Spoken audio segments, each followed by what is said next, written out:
Halo, selamat pagi semuanya. Kembali lagi bersama saya, Christina Ayu, di YouTube channel Pecinta Akuntansi. Nah, pada kesempatan kali ini kita akan membahas materi mengenai siklus akuntansi.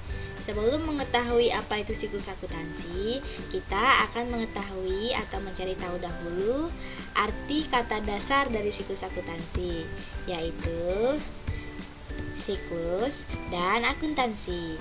Nah, siklus sendiri berarti putaran waktu dengan rangkaian kejadian berulang yang teratur.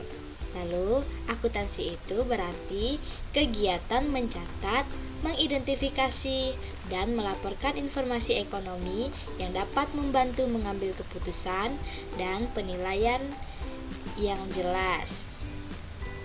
Nah, apa sih itu siklus akuntansi?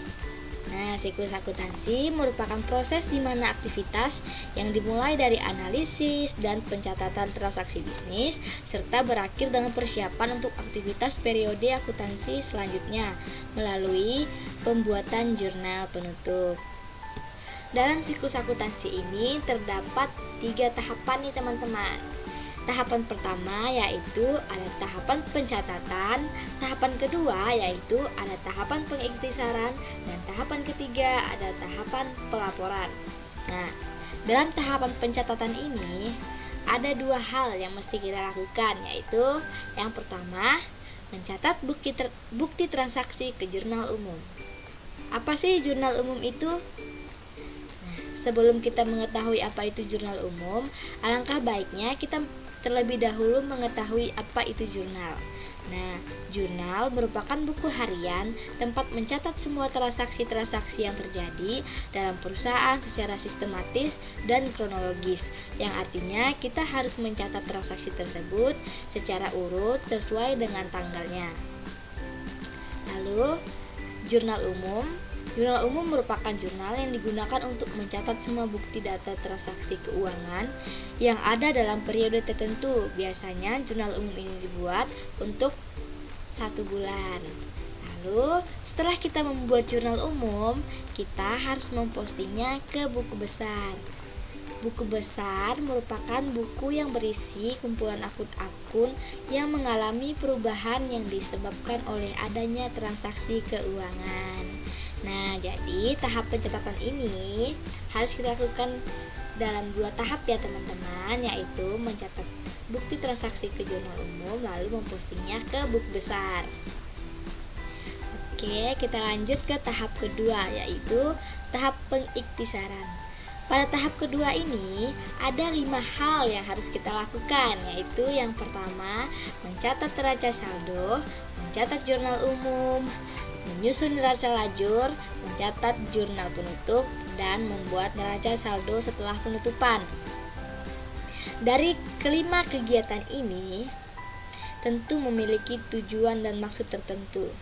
Nah, tujuan menyusun neraca saldo sendiri ialah untuk memastikan entry dalam suatu sistem pembukuan perusahaan yang dibuat secara matematis.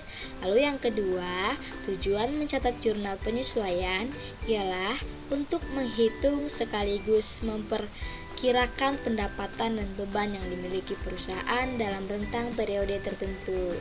Yang ketiga, menyusun neraca lajur atau tujuan menyusun neraca lajur ialah untuk mempermudah dalam penyusunan laporan keuangan dan untuk melihat potensi yang akan terjadi dalam kegiatan operasional perusahaan. Lalu yang keempat, tujuan mencatat jurnal penutup, yaitu agar saldo awal periode tidak bercampur dengan saldo akhir periode sebelumnya. Dan yang kelima, tujuan dari membuat neraca saldo setelah penutupan ialah untuk memastikan apakah pengeluaran dan pendapatan perusahaan sudah seimbang atau tidak setelah penutupan dilakukan. Begitu teman-teman. Jadi harus diingat ya, dalam tahapan pengiktisaran ini ada 5 hal yang harus kita lakukan, yaitu menyusun neraca saldo, mencatat jurnal penyesuaian, menyusun neraca lajur, membuat jurnal penutupan, dan neraca saldo setelah penutupan. Jadi harus selalu diingat. Dan kelima hal ini merupakan rangkaian yang penting dalam penyusunan atau siklus akuntansi. Oke. Tahapan ketiga yaitu tahapan pelaporan. Pada tahap ini kita juga akan melakukan 5 hal, yaitu yang pertama membuat laporan posisi keuangan atau neraca, yang kedua membuat laporan laba rugi, yang ketiga membuat laporan perubahan modal, dan yang keempat membuat laporan arus kas, serta yang kelima membuat catatan laporan keuangan. Nah, mengapa pembuatan kelima laporan ini sangat penting dalam tahap pelaporan? Nah, kenapa begitu? Karena satu, pada tahapan laporan posisi keuangan atau neraca ini dapat menjadi acuan atau dasar analisis arus kas pada masa mendatang. Lalu, pembuatan laporan laba rugi ini memberikan informasi mengenai jumlah total pajak yang akan dibayar. Nah, jika kita mengalami laba, maka jumlah pajak yang akan kita bayar kemungkinan lebih besar daripada ketika perusahaan mengalami rugi. Begitu teman-teman. Jadi laporan laba rugi ini sangat penting bagi perusahaan dan juga pemerintah untuk dalam menentukan jumlah pajak yang harus dibayar. Lalu yang ketiga itu laporan perubahan modal. Nah, laporan perubahan modal ini memberikan laporan tentang perubahan modal jika sewaktu-waktu ada terjadi perubahan modal pada perusahaan kita. Nah, informasi ini juga penting untuk perusahaan, terutama bagi orang-orang yang ada di dalamnya. Lalu yang keempat, laporan arus kas. Laporan arus kas ini berlaku sebagai evaluasi kemampuan entitas dalam menghasilkan kas dan setara kas dalam waktu tertentu. Jadi, dengan adanya laporan arus kas ini, kita dapat mengetahui seberapa besar kas yang dapat dihasilkan oleh perusahaan dalam periode tertentu. Jadi di sini kita dapat melihatnya ya, teman-teman. Lalu yang kelima itu catatan atas laporan keuangan. Ini merupakan informasi tambahan pada bagian akhir laporan dengan tujuan untuk memberi tambahan informasi kepada pembaca. Jadi bagian yang kelima ini juga sangat penting ya dalam sebuah pencatatan di perusahaan untuk menambah informasi bagi pembaca, baik itu dari pihak perusahaan ataupun pihak luas seperti investor ataupun masyarakat umum. Jadi teman-teman, dari hasil penjelasan atau pemaparan materi pada hari ini ada 3 poin penting yang dapat kita ambil, yaitu yang pertama, bahwa ternyata dalam siklus akuntansi itu ada 3 tahapan, yaitu ada tahapan pencatatan, tahapan pengikhtisaran, dan tahapan pelaporan.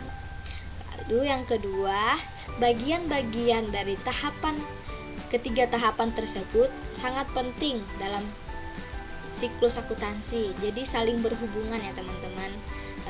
Neraca jurnal umum nantinya akan penting untuk dalam pencatatan buku besar. Nah, buku besar itu dapat menjadi acuan dalam mencatat neraca, begitu juga seterusnya. Jadi siklus ini runtun dan juga teratur begitu, jadi saling berhubungan satu sama lain.